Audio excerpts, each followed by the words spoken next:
우리 좀 천천히 나오고 오늘 정책론 진짜 끝장을 낼 거예요. 어? 예, 끝내야 됩니다. 저도 끝내고 싶어요. 끝내야 됩니다.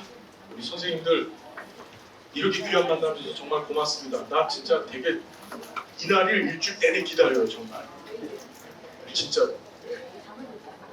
예? 예? 잠을 저도 진짜 일주일 내내 기다려. 왜 코가 길어지지?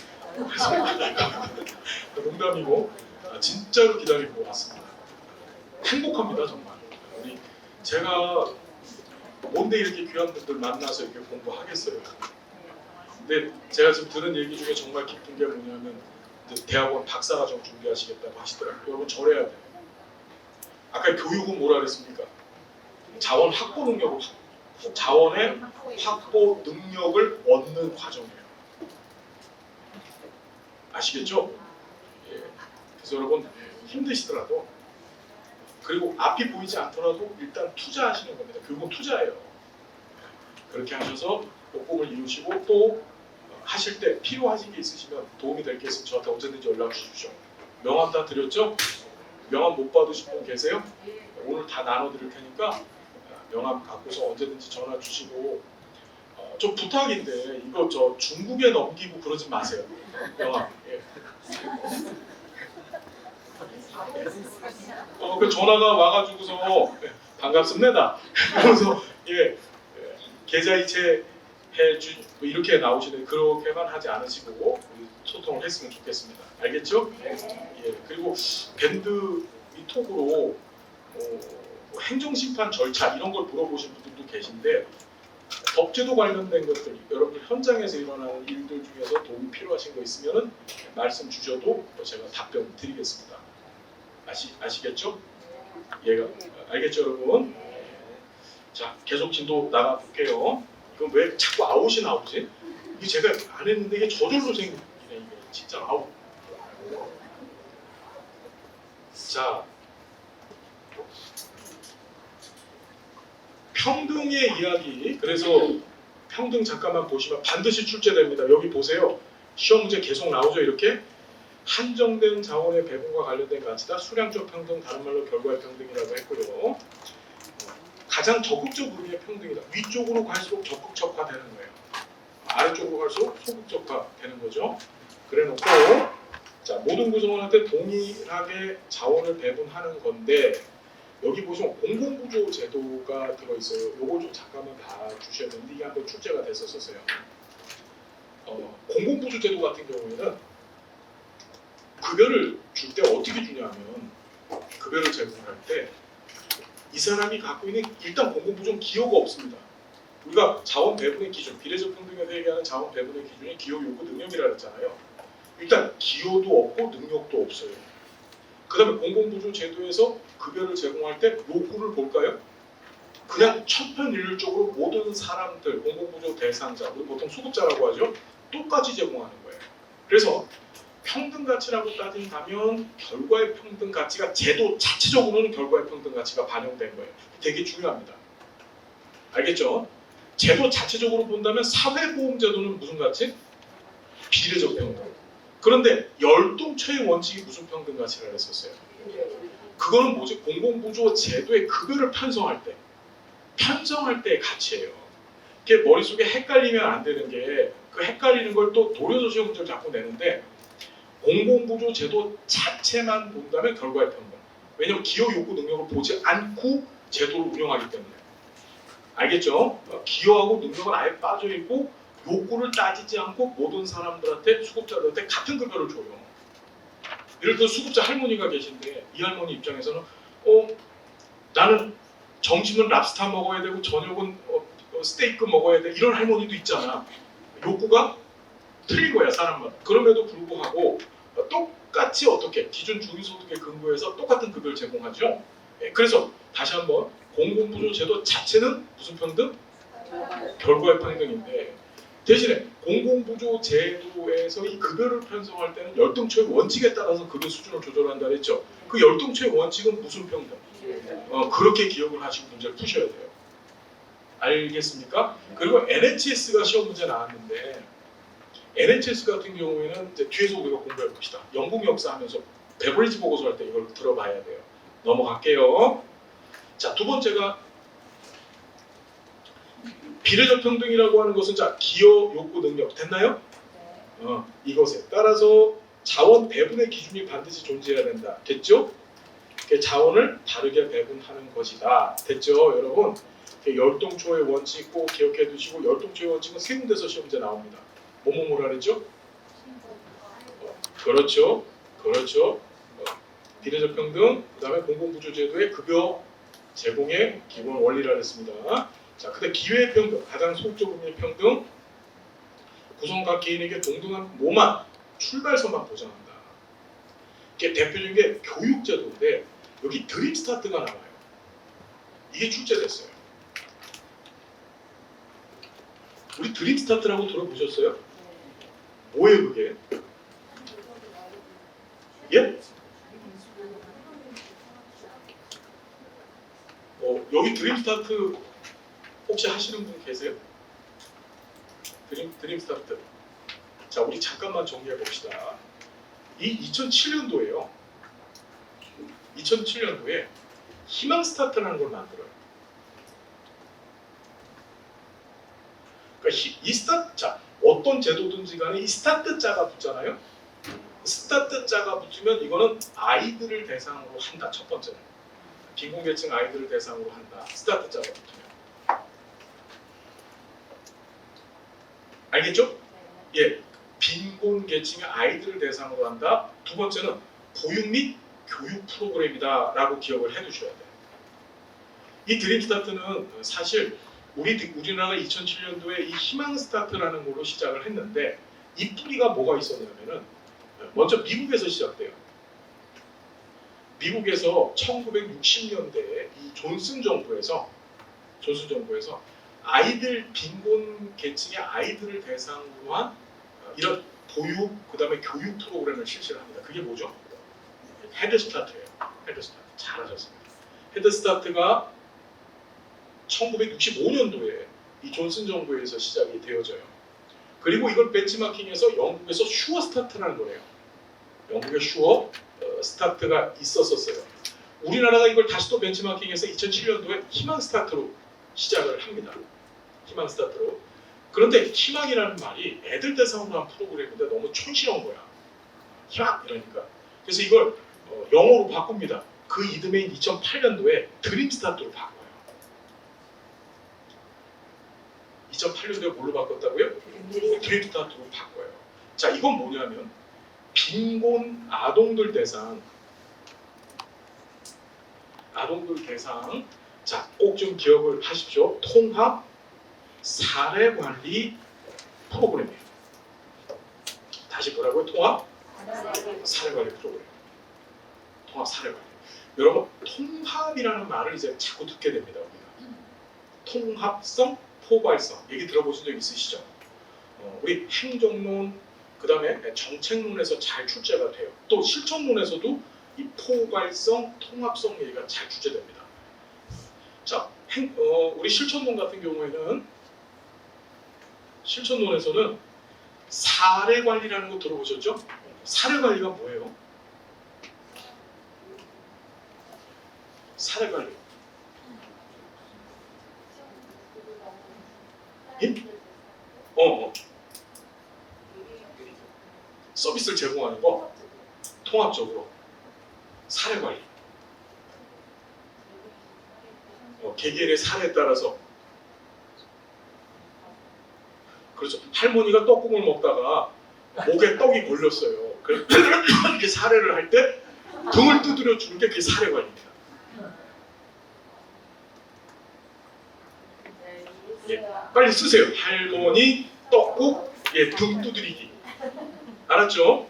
여러분 되게 중요한데 자 봅시다. 잠깐 얘기를 조금 옆으로 삐져줘서 정리를 하는데 우리 현장에서도 이 용어를 알아야 돼요.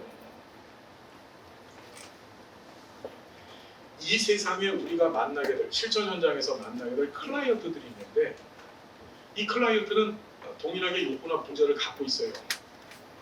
다 욕구나 문제를 갖고 있습니다. 그런데 그 클라이언트의 그 욕구나 문제 해결 방법에 있어서 차이가 있어요.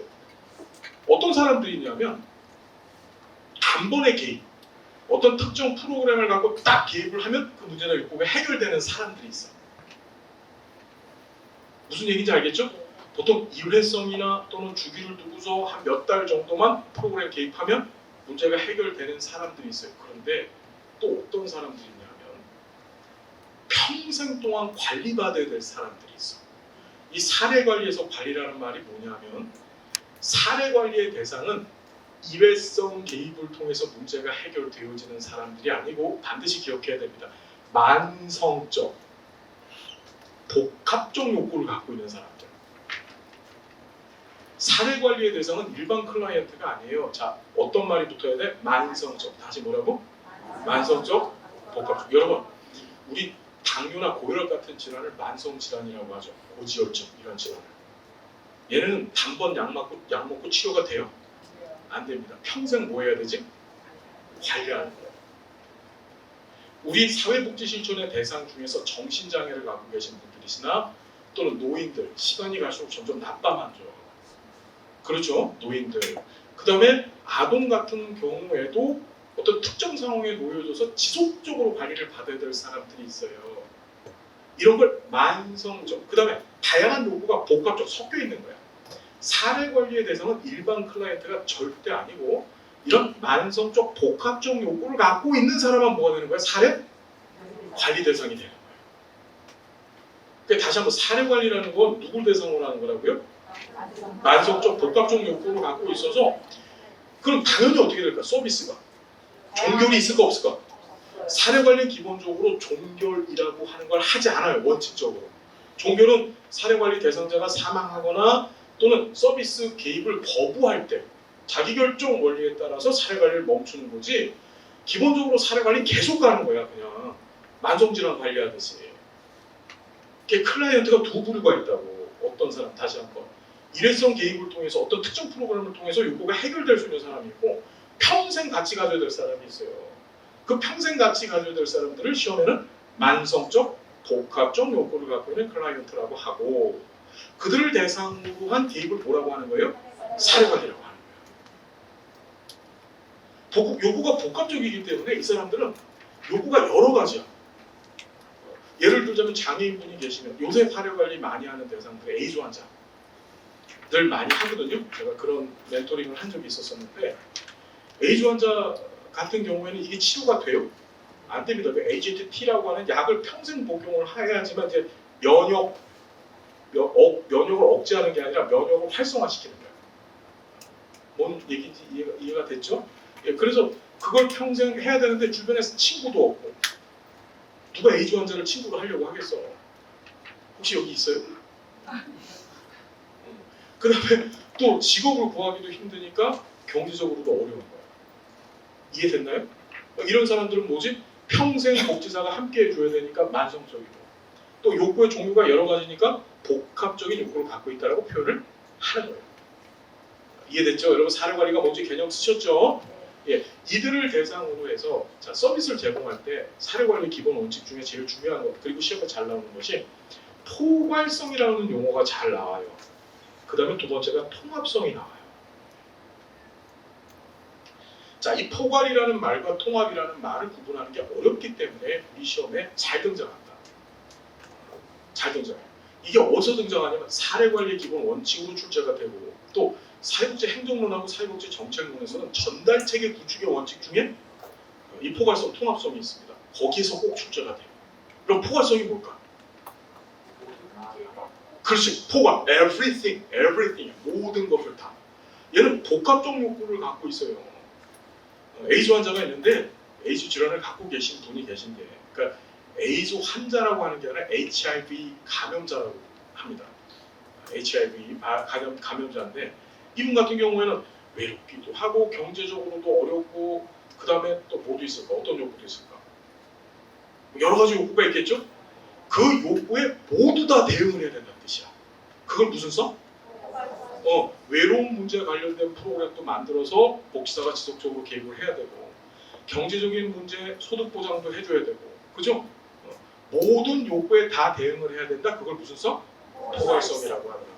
자, 그런데 문제는 복지사나 또는 그 복지사가 속해 있는 기관이 그런 모든 문제를 해결할 만한 완전한 역량을 갖고 있는 기관이 세상에 있을까 없어요?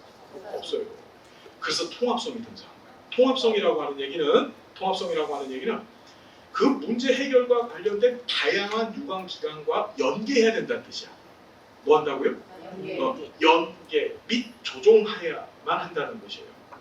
예를 들어 우리 복지관에서는 이 에이즈 환자를 대상으로 해서 뭐 자원봉사자를 붙여, 물론 자원봉사자가 안 가겠지만 자원봉사자를 붙여줘서 어떤 친구, 그래서 이 정서적인 부분에 대한 개입을 하고, B 복지관 너는 어떻게 얘한테 도시락 배달을 해줘가지고 밥 먹는 문제 해결해주고, C 복지관 너는 얘한테 일자리를 마련해줘갖고 서비스를 제공해줘라.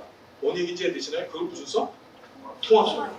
그러니까 통합성은 다시 한번 얘기하지만 자원들을 끌어모아서 포괄성을 달성하겠다고 하는 것이고, 결론적으로 통합이라는 말은 포괄을 달성하기 위한 수단이 된다는 뜻이야. 이게 시험에 나올 때도 둘이 항상 붙어 다녀요. 포괄 통합 뭔지 이해가 되셨나요? 중요하고 시험에 잘이 아니라 반드시 나와. 정책 다시 한번 사례 관리에서 한번 나오고, 그 다음에 정책론하고 행정론에서 전달체계 구축의 원리가 등장하거든요. 그때 꼭 등장을 한다. 포괄 통합. 구분되셨어요, 여러분? 그래서 다시 이쪽으로 와보시면 빈곤 아동 대상 통합 사례 관리라고 해놨어요. 그러니까 얘네들이 몇 살 때까지 서비스를 제공할까요? 고등학교? 초등학교. 예, 아동을 기본적으로 12살로 봐요. 드림스타트에서. 몇 살까지 본다고요? 12살까지. 만 12세지. 그렇죠. 만 12세로 보는데, 자, 12살까지가 원래 대상이에요. 그러니까 12살이면 초등학교 졸업할 때까지. 뭔 얘기인지 이해가 되셨죠? 그게 대상인데, 때에 따라서는 애가 유급이 돼서 또는 여러 가지 이유로 졸업을 못할 경우도 있잖아요.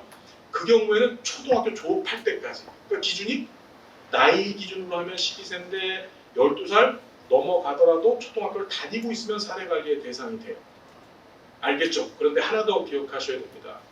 드림스타트에서 사례관리의 대상은 아동뿐만 아니라 아이를 임신하고 있는 임산부도 대상이 돼요. 누구도 대상이 된다고요? 곧 아기를 낳을 거 아니야. 그럼 아기를 뭐라고 해? 그 태교라느나? 잘 교육해가지고 낳아야 될 거 아니야. 그죠? 그래야지 얘가 정상적으로 우리 사회에 나가서 열심히 좋은 애가 되겠죠. 그죠? 이해됐나요? 그래서 이 임산부도 드림스타트의 대상이 된다는 거 꼭 기억을 해 두셔야 됩니다. 알겠죠? 무슨 얘기인지? 그래서 얘는 평등가치 중에서 기회평등가치가 반영됐다라고 꼭 나와. 스타트자 붙어 있는 것들은 전부 기회평등이야. 왜 그럴까? 빈곤가정 애들은 그렇지 못한 부유한 가정 애들에 비해서 출발선이 어떻죠? 교육도 못 받을 가능성 많고 보육도 못 받을 가능성이 많아서 뒤처질 가능성이 있단 말이에요. 그러니까 국가가 같은 출발선을 보장해 주기 위해서 이 드림스타트 프로그램 안에 교육도 시켜주고 아이들은 영양, 보육 이런 서비스를 다 집어넣어놨어요. 알겠죠? 다시 한번 시험에 스타트자가 붙으면 저거 무슨 평등? 기회평등이라고 생각하시면 돼요. 알겠죠? 무슨 얘기인지. 자, 죄송지만 연도도 같이 정리해 두셔야 됩니다. 2007년도 희망스타트에서 2008년도 드림스타트고 하나만 더. 드림스타트 관련해서 얘는 아동복지법상 기구인 아동권리보장원이라는 데가 있습니다. 다시 이름이 뭐라고요?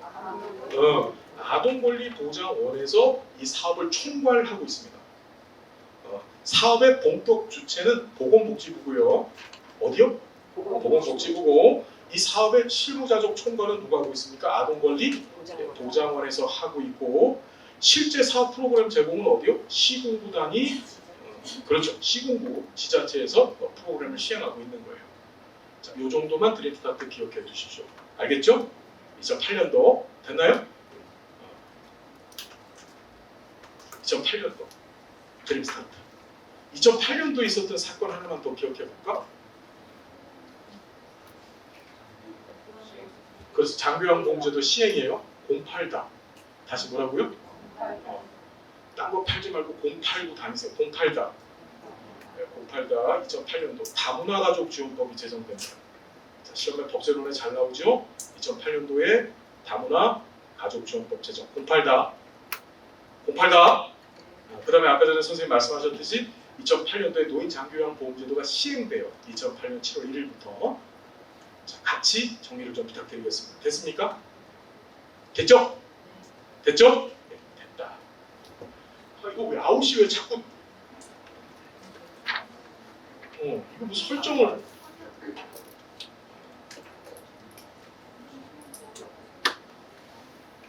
자, 됐어요. 자, 그래서 조건의 평등, 자, 됐고, 그 다음에 기회의 평등, 조건의 평등은 비교 대상의 능력이나 장애형 등의 조건이 동등할 때만 타당하다고 하며, 따라서 동등한 권리를 누릴 수 있는 조건들이 우선적으로 제공되어야 된다. 얘는 조건의 평등은 출발선을 땡겨주는 거라 그랬죠? 그래서 공무원 장애인 전용 가산제도, 여성 고용 할당 제도 등이 해당되더라. 됐습니까? 자, 두 번째 가치가 등장합니다. 자유예요, 자유. 이 자유는 학자 이름을 좀 기억하셔야 돼요. 학자가 두 번에 걸쳐서 출제가 됐거든요. 벌린이에요, 벌린. 다시 뭐라고요? 벌린. 뭘 벌렸는지는 모르겠는데 이 벌린이라고 하는 사람이 뭔가 벌린 사람이에요, 이 사람이. 벌린. 알겠죠? 이 벌린이 자유 얘기를 합니다. 자, 자유의 종류에는 소극적 자유가 있고 적극적 자유가 있어요. 자, 잠깐 봅시다. 여러분, 자유는 뭘까요? 평등은 자원을 어떻게 분배하느냐 이야기인데 사회복지의 세계는 자유는 우리 항상 물질적인 걸 생각하라 그랬죠. 자유라는 건 말 그대로 내가 하고 싶은 거 마음대로 하는 거야. 근데 우리가 살고 있는 이런 자본주의 체제 안에서 내 마음대로 하려면 뭐가 필요하죠? 그러니까 뭐니 해도 뭐니가 필요한 거죠. 그렇죠? 내가 이걸 먹고 싶어요. 먹고 싶은데 그거 내 자유를 실현하고 싶은 거야. 그럼 이거 먹으려면 어떻게 해야 돼요? 이것의 시장 가격만큼을 지불해야만 나 이거 먹을 수 있는 거죠.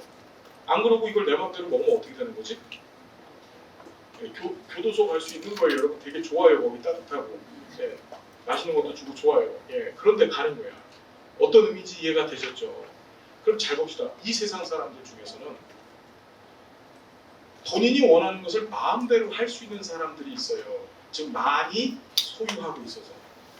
반면에 그렇지 못한 사람들이 있어요. 본인이 하고 싶은데도 불구하고 자유를 누리고 싶은데도 불구하고 마음대로 하지 못하는 사람들이 있어요. 자, 벌리는요. 그걸 부자, 빈자 이런 용어를 썼어요. 뭐라고요? 시험에도 그래서 부자, 빈자라고 하는 말로 출제가 돼요. 부자, 빈자.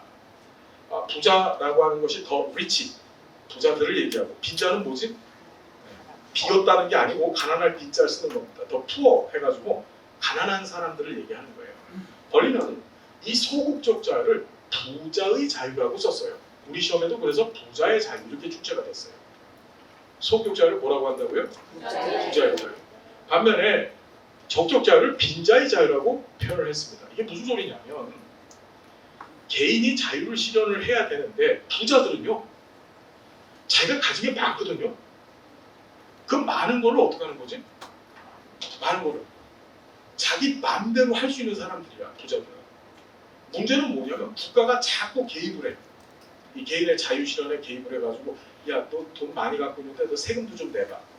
야야야, 너 거기다 마음대로 직접 안돼 거기다 집주면은 다른 사람들 조망권 일조권 방해가 돼. 자꾸 가로막는. 무슨 얘기인지 이해되세요? 부자들은 국가가 자꾸 시장 체제 내에 개입하는 걸 찬성할까요, 반대할까요? 싫어. 그래서 이 부자들을 대상과 정치 세력인 보수 세력은 어떻게 돼? 정부의 규모나 정부의 세력을 집권하게 되면 줄일까요, 늘릴까요? 줄입니다. 보수는 항상 줄여요. 들어오자마자부터 맨 처음에 하는 일이 뭐야? 법인세 감면부터 시작을 하죠. 그 다음에 규제들을 없애요. 시장 안에서 이제 자유롭게 기업 활동을 할 수 있도록 어떤 규제 같은 것들을 많이 없애는 게 보수 정권입니다. 무슨 얘기인지 이해가 됐나요? 그래서 자, 얘는 이걸 또 벌리는 뭐라고 해요? 간섭받지 아니할 자유. 뭐라고요? 간섭받지 않을 자유. 누구한테 간섭받지 않는 거예요? 그렇죠. 누가. 가만 내비둬. 나 돈 많고 내 맘대로 살고 싶거든. 내 맘대로 사는데 국가 네가 자꾸 개입을 하면 자꾸 나한테 하지 말라는 소리밖에 안 하는 거야. 또는 내 거 자꾸 뺏어만 가는 거야. 이해가 됐죠? 그걸 바로 뭐라고? 소극적 자유라고 하더라. 이해가 됐죠, 여러분? 소극적 자유, 국가의 개입이 뭐 해야 된다? 소극적이래야만 된다. 그래서 소극적 자유라고 하는 거예요. 알겠죠? 그런데 벌리는 어떻게 해요? 빈자의 자유를 얘기합니다. 빈자의 자유를 그리고 적적 자유라고 얘기했어요. 이 사람들은, 이 빈자들은 국가가 뭔가를 해주지 아니하면 본인의 생존 유지가 어려운 사람들이에요. 그러니까 얘네들은 본인들의 자유를 실현하기 위해서 국가가 개입해서 어떻게 해야 되는 거지? 먹여주고 입혀줘야 돼요. 국가의 개입이 어떻게 활성화돼야 돼. 얘를 뭐라고 표현했냐? 벌리는 이룰 수 있는 자유라고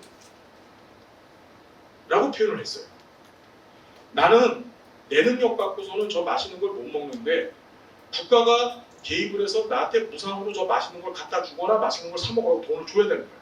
그래야만 내 자유 실현이 되는 겁니다. 그래서 이걸 이룰 수 있는 자유라고 얘기를 했다. 자, 시험에 이렇게 출제가 됩니다. 두 가지 자유 중에서 국가가 열심히 개입해야만 이루어질 수 있는 자유는 뭐죠? 적극적 자유예요. 그러니까 적극적 자유의 침해라고 하는 게 한번 출제가 됐는데 다시 적극적 자유의 뭐요? 침해. 적극적 자유를 침해했다는 얘기는 국가가 개입을 했다는 소리, 안 했다는 소리예요? 안 했다는 소리예요. 국가가 개입하지 않아서 빈자를 어떻게 방치시켜 놓은 거야. 자유를 실현하지 못하게. 그걸 적극적 자유의 침해라고 하더라. 즉 적극적 자유의 침해를 막기 위해서 국가가 어떻게 열심히 개입을 해서 세금 좀 걷어갖고서 어떻게 빈자들한테 줘야만 이 적극적 자유의 침해를 막을 수 있는 거예요. 여러분 이해가 되셨습니까? 됐죠? 자, 시험에 또 등장하는 것이 이 수량적 평등하고 이 자유의 관계를 묻는 문제가 자꾸 출제가 되더라. 어느 정치 세력들이 집권을 했어요. 이 수량적 평등은 이상적인 가치이긴 하지만 자원의 분배에 굉장히 많이 초점을 두고 있죠.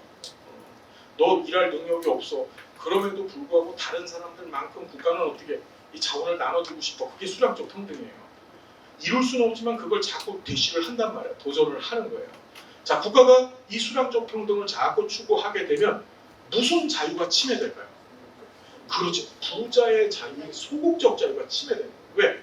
부자는 소극적 자유를 실현하기 위해서 뭐 자기 주머니 안에 있는 돈을 믿고 살거든. 근데 국가가 결과의 평등, 수량적 평등을 자꾸 추구하면 세금을 뜯어가겠죠. 그러니까 이게 자꾸 빠져나가는 거야. 빠져나가면 나갈수록 어떻게 될까? 본인의 부자의 자유인 소극적 자유 실현은 자꾸 위축될 수밖에 없는 거죠. 이해가 됐어요? 그래서 자꾸 시험에 나오는 것이 수량적 평등을 추구하면 부자의 자유인 소극적 자유가 침해될 수 있다. 거꾸로 얘기한다면 국가가 수량적 평등을 자꾸 추구하면 무슨 자유는 증진돼요? 그렇지. 빈자의 자유인 적적 자유는 증진된다. 그렇게 출제됐다. 여러분 정리됐죠? 됐죠? 됐다. 자, 그 다음에 효율성이에요. 자, 우리 지금 평등하고 자유 반드시 출제되어진다. 자, 효율성 얘기해 봅시다. 가치 중에서 효율성. 여러분 효율성이 뭐예요? 그렇죠. 투입 대비 산출. 효율과 효과를 구분하셔야 돼요. 다시 뭐하고 뭘 구분하시라고요? 너무너무 중요하고 시험에서도 그걸 자꾸 물어요. 여러분 효율이 있고 효과가 있어. 일단 효과부터 봅시다. 효과는 이게 결과 과자입니다. 효라는 말은 뭐죠? 효력할 때 효야. 즉 어떤 결과로서 효력이 있다 이런 의미를 갖고 있는 거예요. 자, 뭐냐면 자, 저 잠깐 봐요. 되게 중요한 겁니다. 효과 또는 효과성이라고 하는 얘기는 자, 우리가 어떤 사업이나 프로그램을 진행할 때 반드시 뭘 하죠? 계획을 수립하죠. 뭐랍니까?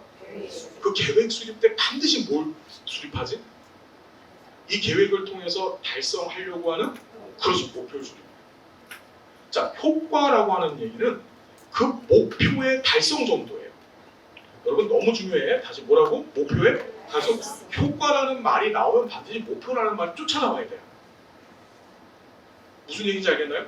다시 효과가 무슨 뜻이라고? 목표 달성 정도다. 달성. 목표 달성.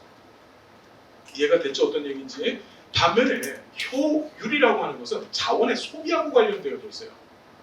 이걸 일반적으로 우리 얘기할 때 투입 대비 산출, 다시 뭐라고요? 효율이라고 하고, 이 율이 비율할 때 율자입니다. 비율할 때 율자. 무슨 소리냐면 내가 100원을 투입했어요.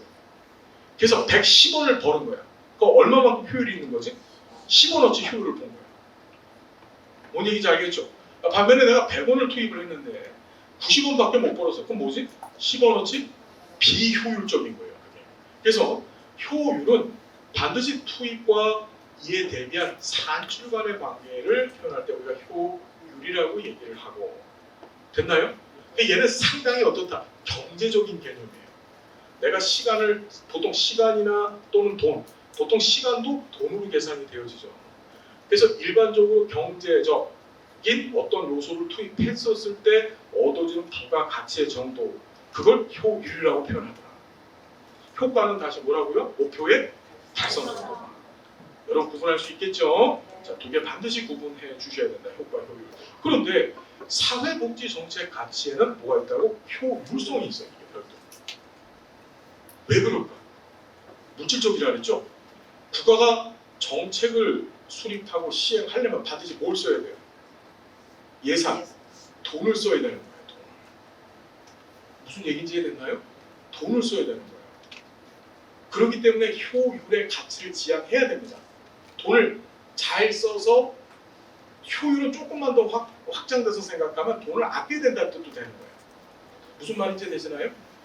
관련된 예산을 아끼고 절약하고 또 그걸 잘 써서 산출을 더 많이 얻어낸다. 그래서 효율성의 가치를 별도로 이야기하더라.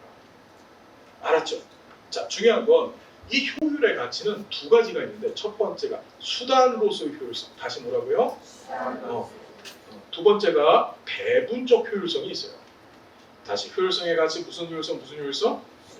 수단으로서의 효율성, 배분적 효율성. 너무 중요하다. 수단으로서의 효율성, 배분적 효율성. 자, 수단으로서의 효율성이라고 하는 것은 무슨 소리냐면, 잘 봅시다. 분명히 재정적인 투입, 예산을 투입해야 되기 때문에 효율적이어야 돼요. 국가의 정책은. 그런데 이 사회복지 정책은 좀 특이해요. 굉장히 특이한 게 뭐냐면, 평등의 가치 실현을 위해서, 그 평등이 결과의 평등이든 비례적 평등이든 기회의 평등이든지 간에 평등 가치 실현을 위해서는 효율적이지 않아도 그냥 효율적으로 보자. 다시 무슨 가치 실현을 위해서? 평등 가치 실현을 위해서는 그것이 비효율적일지라도 그냥 효율로 인정하고 가자. 돈 잘 썼다 라고 보고 가자. 그게 바로 뭐라고요? 수단으로서 효율성. 말 그대로 자, 효율 자체가 목적이 아니고, 항상 수단이 나오면 목적이 나와야 되겠죠? 효율 자체가 목적이 아니고 목적은 뭐야? 평등 실현이야. 평등 가치 실현. 효율은 뭐가 되는 거지? 수단이 되는 거예요. 수단. 뭔 뜻인지 알겠어요? 모르겠어요? 지금 감이 잘 안 잡히지? 예를 들자면 이런 거야. 우리 노인 장교양공제, 여기 요양원, 부지개 요양원, 다 기억하고 있어. 거기 할머니들 계시죠? 1등급도 계시죠? 1등급 할머니한테 한 달에 얼마 들어가는 줄 아세요? 정부 돈이? 1등급 같은 경우 제가 그 장교양보험 그 제도 개선 위원하면서 난 깜짝 놀랐어요. 어르신 한 분당 본인 부담금까지 다 하면은 한 200만 원 훨씬 넘더라고요. 그러니까 한 달. 우리나라 사회보장 제도들 중에서 이 건강보험에 이 수술하는 거 있잖아요.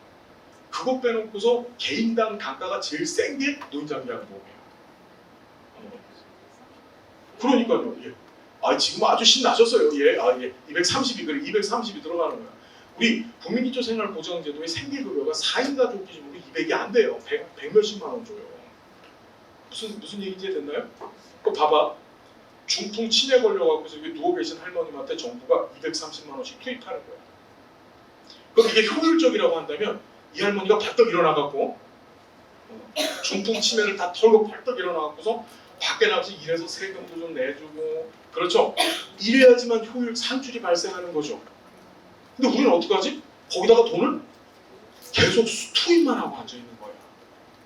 그게 무슨 효율성? 수단으로서 효율성. 어떤 의미인지 여러분 이해가 됐어요? 사회보험제도이기 때문에 비례적 평등가치 실현 알겠죠 여러분? 그걸 위해서 장기요양보험제도는 돈을 계속 쓰고 있는 거예요. 비례적 평등가치 실현을 위해서 투입이 일어나고 산출이 일어나고 있는데 산출은 없잖아요. 계속 얘기하지만 벌떡 일어나서 할머니가 나가서 돈 좀 벌어줘야 돼. 그래야지 효율적인 거야. 이해됐죠? 자, 그래서 이 수단으로서의 효율성 정말 미안합니다. 여기서 또 갈려져. 아씨, 이게 짜증나는 거야. 뭐가 자꾸 갈려져. 두 가지가 있는데 첫 번째가 목표 효율성이 있고 운용 효율성이 있어요. 자, 얘를 이번 정책론 시험에서 못 만나면 저한테 따지십시오. 왜 이게 안 나왔습니까? 다시 수단으로서의 효율성 안에는 뭐하고 뭐가 있다고요? 목표 효율성과 운용 효율성이 있다. 한 번만 더. 목표 효율성과 운용 효율성이 있다. 자, 목표 효율성이라고 하는 것은 자 정책의 목표를 달성하기 위해서 자원을 거기다 집중시킨 거예요. 국가가 예산을 거기다가 잔뜩 투입을 시킨 거예요. 이해됐나요? 그럼에도 불구하고 비효율적 결과가 나왔어요. 그래도 어떻다? 그냥 효율적인 걸로 보고 가자. 그게 무슨 효율성? 목표 효율성이에요. 자, 다시 한번. 목표 효율성은 자원의 어떤 정책 목표를 달성하기 위해서 자원을 집중한 정도예요. 거기다 쏟아 붓는 거야, 돈을. 목표만 달성하면 돼. 정책 목표만. 거기서 프로피트, 이익이 발생하거나 부가가치가 발생하지 않아도, 즉 산출로서 플러스 알파가 나오지 않아도 그냥 넘어가자 라고 하는 게 무슨 효율성이라고요? 목표 효율성이에요. 목표 효율성. 무슨 얘기인지 이해가 됐나요? 자, 두 번째가 운용 효율성입니다. 이것도 잘 보셔야 되는데 운용 효율성은 저를 잠깐만 볼게요. 운용 효율성이라는 것은 우리가 정부가 또는 여러분 각각 기관도 마찬가지예요. 어떤 사업을 추진하잖아요. 그죠? 사업이나 프로그램을 진행할 때 그 사업과 프로그램에 투입되어지는 비용을 이렇게 두 가지로 갈라서 볼 수 있어요. 그게 뭐냐면 간접비하고 직접비용으로 갈라지는 거예요. 직접비. 간접비, 직접비로 갈라요. 이 간접비를 다른 말로 운용비라고 하고 이 직접비를 뭐라고 하죠? 사업비라고 하는 거야. 다 사육지 시설에 계셨으니까 다 알겠죠. 인건비는 어디에 들어가요? 운용비에 들어가죠. 그렇죠. 자, 운용 효율성이라고 하는 것은 이런 거지. 자원은 항상 한정되어져 있는데 예산도 한정되어져 있는데 이걸 운영하는 쪽에다 돈을 쓰게 되면 많이 쓰게 되면 실제 사업의 대상이 되는 사람들한테는 자원이 어떻게 조금밖에 갈 수가 없어. 예를 들어 예산은 10,000원이 정해져 있는데 인건비로 8,000원을 쓰는 거야. 그럼 그거 2,000원밖에 할머니한테 직접적으로 가는 게 없는 거야. 무슨 얘기인지 알겠죠? 자, 운영 효율성이라고 하는 얘기는 뭐냐면 이런 간접비, 즉 운영비를 최소화시키는 것을 효율적이라고 보는 거야. 다시 뭐라고요? 운영비, 즉 간접적으로 소요되어지는 비용을 최소화시켰을 때 직접적으로 소요되어지는 비용, 즉 사업비를 증진시킬 수 있거든요. 무슨 말인지 알겠습니까? 그걸 효율적이라고 보는 것을 무슨 효율성? 운영 효율성이라고 합니다. 운영 효율성. 이게 우리 시험에는 어떻게 출제가 되냐면 운영 효율성의 이 운영비를 행정비용이라고 출제가 돼요. 뭐라고요? 행정비용 또는 행정관리비용이라고 이렇게 출제가 한다. 그러니까 운영 효율성은 다시 한번 행정비용이나 행정관리비용을 줄이는 거야, 늘리는 거야? 줄이는 거예요. 줄이는 거야. 자, 이것과 관련되어진 제도와 할당의 원칙과 급여의 종류 세 가지가 시험에 잘 출제가 되는데 그걸 지금부터 잘 보셔야 됩니다. 우리 제도 중에서 공공부조 제도가 있어요. 배웠죠? 공공부조 제도는 목표효율성, 운용효율성 중에 어느 게 좋을까요? 그렇지. 자원을 집중적으로 할당을 하는 거야. 공공부조 제도는 목표효율성이 상당히 좋았어요. 왜냐하면 정말 이 급여가 안 가면 굶어 죽을 사람들, 표현이 너무 저속한데 정말 치명적으로 생존권의 위협을 당할 사람들한테 자원을 집중적으로 주죠. 그래서 공공부조 제도는 목표 효율성이 상당히 좋습니다. 근데 운용 효율성이 좋을까 안 좋을까? 운용 효율성이 떨어져. 왜냐하면 공공부조는 그렇죠. 비기업 무슨 조사 프로그램? 자살조사. 얘가 진짜 가난한지를 알아봐야 돼요. 그래서 하나하나 찾아내야 돼. 진짜 가난한지를 알아보기 위해서 하나하나 찾아내고 우리나라 국민기초생활보장법을 보면 매 1년마다 자산조사를 실시해요. 그 누가 하지? 사회복지 전담 공무원이에요. 인건비야. 여러분 이 공공부조제도 운영을 하기 위해서는 어떻게 하냐? 읍면동단위 행정복지센터에 사회복지 전담 공무원을 두고 자산조사를 끊임없이 실시해요. 거기에 소요되어지는 간접 비용이 어마어마합니다. 그래서 다시 한번 공공부조제도는 운영 효율성은 어떻게 돼? 떨어지는 기억해야 돼요. 반면에 사회보험제도는 어떨까요? 운영 효율성이 좋을까 안 좋을까요? 얘는 자 보편주의가 반영된 제도라고 해서 모든 사람들을 다 사회보장의 대상으로 삼죠. 그렇죠. 그러니까 자산조사라고 하는 절차를 시행하지 않다 보니까 이렇게 사람을 찾으면서 얘가 진짜 가난한지 안 가난한지를 찾아낼 인력이 필요 있어 없어? 없는 거야. 그래서 사회보험제도는 운영 효율성이 뒤따 좋아요. 인건비가 안 들어가는 거야. 그래서 여러분 사회보험제도 운영을 하려고 자 공공부조제도는 읍면동 단위 행정복지센터를 두고서 인력을 읍면동 단위로 운영을 하는데 사회보험제도는 시군구 단위로 건강보험센터, 건강보험 공단이나 이런 게 있어요. 시군구에 보면 건강보험공단 지사가 있고, 그 다음에 시도 단위로 건강보험공단 지역본부가 있고, 그 다음에 원주시 방곡동이죠.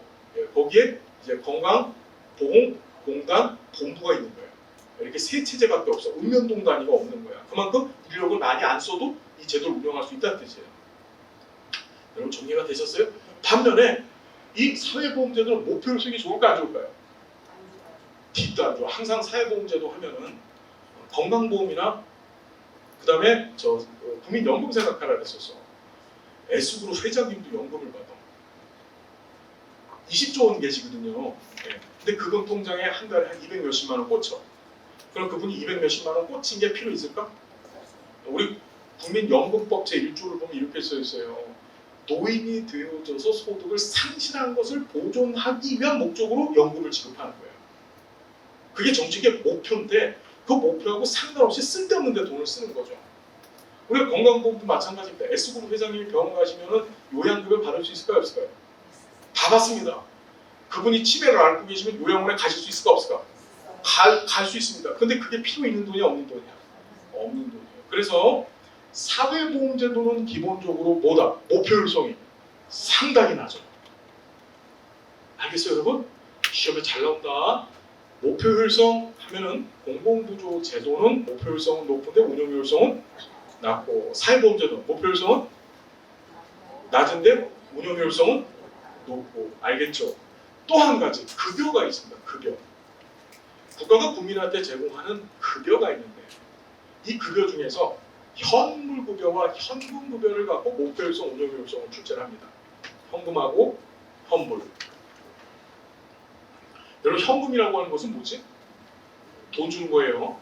국가가 우리 국기법상 수급자들 통장에다가 돈 넣어주죠. 예. 그 다음에 현물이라고 하는 건 항상 말씀드렸어요. 재화와 무형의 서비스도 현물이라고 공부했었죠. 재화 서비스를 현물이라고 하더라. 자, 현금급여는 목표효율성이 좋을까 안 좋을까요?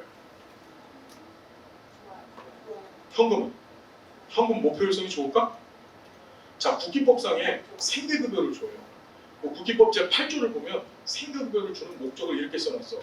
이 급여는 어떻게 그러니까 의식이 아니라 먹는 거, 피복, 연료비 세 군데로 쓰라고 주는 거야. 근데 할머니가 그 돈을 받았어. 돈을 받아갖고서 가서 막걸리 사 먹어. 담배를 사 피는 거야. 손주들 용돈 주는 거야. 남용이 되어질 수 있겠죠. 오용이나 남용이 되어질 가능성이 상당히 커요. 현금은요. 그래서 정책 목표에 어긋난 방향으로 사용될 가능성이 크기 때문에 현금급여는 목표효율성이 어떻다? 낮아요. 대신 운영효율성은 어떨까요? 운영효율성은 뒤따져. 왜? 할머니를 통장에 돈 넣어주면 되잖아. 공무원 한 명만 있으면 돼요. 그래서 A 할머니 통장, B 할머니 통장 돈 이렇게 넣어주고 그다음 자기 통장에도 좀 넣고 그렇죠? 예, 그리고 감옥 가고 그러잖아요. 우리 서울시 양천구청에서 그런 일이 있었어요. 장애인 연금을 지급하는데 공무원이 이 공무원이 봤더니만 자꾸 집이 늘어나고 외제차를 타고 다니고 이런 일이 벌어진 거야. 말단 공무원이. 봤더니만 장애인들한테 돈 넣어주고 하면서 자기 통장에서 꾸준히 넣은 거야. 꾸준히 쉬지 않고 계속. 여러분 우리도 그렇게 해서 부자 될 수 있어요. 여러분 최선을 다해 주셔서 꼭 PD 수첩에서 볼 수 있는 날을 기대할게요. 알겠죠? 알아서 몰라서 그러면 안 돼요 여러분. 자, 어쨌든지 간에 다시 한번 현금급여는 목표 일성은 어떻다? 낮아요. 낮아요. 정책 목표하고 어긋난 방향으로 급여가 사용될 가능성이 많고 대신에 운용효율성 뒷다 좋아요. 임금이 안 들어가요. 행정비용이 많이 안 들어가는 거예요. 반면에 자, 현물급여는 어떨까요? 목표일성이 높아요. 현금에 비해서. 왜 그렇지? 할머니한테 쌀을 갖다 준 거야. 쌀을 갖다 줬어. 그럼 이게 어지간한 경우가 아니면 할머니 쌀을 갖고 밥을 드시겠지. 정부가 쌀을 주는 정책 목표는 뭐야? 배고픔 문제 해결하라는 거야. 그 용도로 사용되어질 가능성이 더 큰 거예요. 반면에 운용효율성은 어떨까요? 운용효율성은 떨어지겠지. 왜? 쌀 봐봐. 쌀 사는 공무원이 있어야 되지. 창고에 저장해야지. 그럼 창고 관리 행정비용 들어가죠. 자동차로 실어다 갖다 줘야 되지. 이송비용 들어가. 즉 간접비용이 엄청 많이 소요돼요. 현물급여는. 알겠습니까? 그래서 현물급여는 목표율성은 어떻다? 높은데 운용효율성은 떨어지다. 맨날 그렇게 시험에 나와요. 맨날. 알겠죠? 정리해 두시고 하나 더 보시면 이게 왜 그러냐면 이런 거죠. 사회보험제도는 비례적 평등 가치가 반영됐다 그랬죠. 이게 비례적 평등을 실현하기 위해서 목표율성이 지질이 낮음에도 불구하고 이 제도를 운영하는 거예요. 공공구조제도는 무슨 평등? 결과의 평등이라 그랬죠. 그 결과의 평등을 실현하려고 운영효율성이 지질이 낮음에도 불구하고 그 제도를 운영하는 거예요. 무슨 말인지 알겠나요? 그래서 그걸 수단으로서의 효율성이라고 합니다. 수단에서 효율성 정리됐습니까 여러분? 다시 한번 목표를 다시 한번 수단에서 효율성은 뭘 달성하기 위해서? 평등이라고 하는 가치를 달성하기 위해서 그 제도 자체가 효율적이지 못하더라도 목표 효율성이나 운영 효율성을 깨뜨리더라도 그렇죠. 그 제도를 그냥 운영하는 거야. 이해가 됐죠 여러분? 자, 우리 인생 살면서 제일 중요한 시간이 무슨 시간인 줄 아세요? 맞아요. 밥 먹는 시간이에요. 현재 시간 12시 5분이 됐어요. 지금 여러분들의 눈이 저를 원망하고 있어요. 그래서 배부적 효율성 얘기가 좀 길어질 것 같아서 오늘은 어떤 일이 있어 정책론을 끝내요. 자, 어떻게 할 거냐면 현재 시간 12시 5분 1시에 뵐 거예요. 1시에 이 자리에서 이거 끝나고 나서 복주가 발다리로 등등등 해야 될 게 많아요. 그래서 여러분 졸면 될까 안 될까? 안 됩니다. 꼭 나가셔서 상추 잔뜩 드시고요. 약국 가셔갖고서 그 졸피뎀 이런 것도 괜찮아요. 꼭 드시고 오세요. 알았죠? 예. 자, 1시에 뵙겠습니다. 여러분 수고 많으셨습니다. 고맙습니다. 예.